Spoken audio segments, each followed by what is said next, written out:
নমস্কাৰ বন্ধু বান্ধৱীসকল, কি খবৰ? আশা কৰোঁ আপোনালোকৰ সকলোৱে ভালে খবৰ চাগৈ।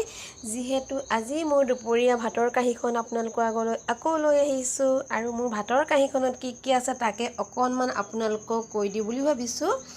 আৰু মোৰ ভাতৰ কাঁহীখনত আছে ভাত আৰু এটা ডিম মই দুফাল কৰি ল'লোঁ। এইফালে মুৰ্গী মাংস, আলু, কেপচিকাম, জলকীয়া দি ধুনীয়াকৈ মই বনাই ল'লোঁ।